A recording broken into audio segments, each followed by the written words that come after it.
हाँ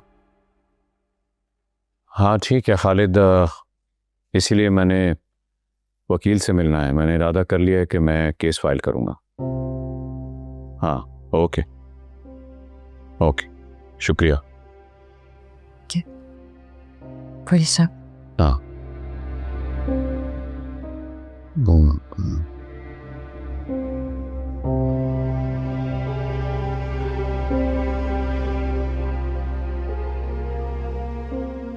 क्या हुआ, बेचैन लग रही हो? आप सनाया को माफ कर देना। आप ये क्यों नहीं समझ रहे कि आपकी बेटी ने कुछ गलत नहीं किया है? निकाह किया है ना, और निकाह के दो बोलों में बड़ी ताकत होती है। और क्यों ना हो, अल्लाह ताला ने दुनिया का सबसे पहला रिश्ता मियां बीवी का बनाया है ना। जानता हूं। वलीद बहुत अच्छा लड़का है, सनाया का बड़ा ख्याल रखता है। उसने सनाया को ना अपनी हथेली का छाला बना के रखा है।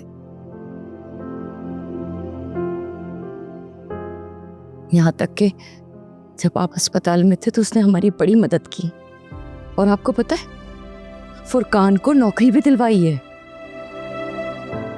अब उसकी इतनी सारी खूबियां देखते हुए आप उसकी अम्मी की गलतियां नजरअंदाज नहीं कर सकते क्या? माजी की रंजिशों को माजी में ही रहने दीजिए ना। समीना, मैंने उसे माफ कर दिया। दिल में कोई रंजिश भी नहीं रखी। लेकिन तुम खुद अपने दिल पे हाथ रख के बताओ,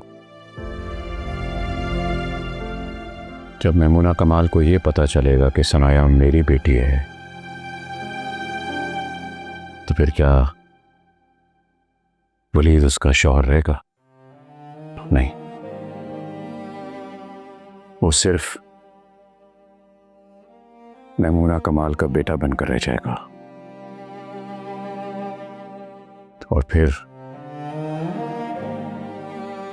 वो कहर टूटेगा मेरी बच्ची पर, जिसका मैं गुमान भी नहीं कर सकता। इसलिए मैं नहीं चाहता कि यह सब कुछ हो, क्योंकि लोमड़ी अपने हाथ शेर को नहीं बल्कि लोमड़ी को ही पैदा करती है। तो ये आपका आखिरी फैसला है? आप उन पे केस कर देंगे?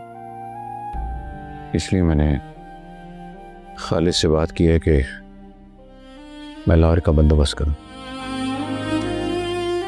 नहीं अलीम साहब, आप कोई केस वेस नहीं करेंगे। वो बड़े लोग हैं। मैंने आपको बड़ी मुश्किलों से वापस पाया है। अल्लाह का साया हमारे सरों पे हमेशा सलामत रखे।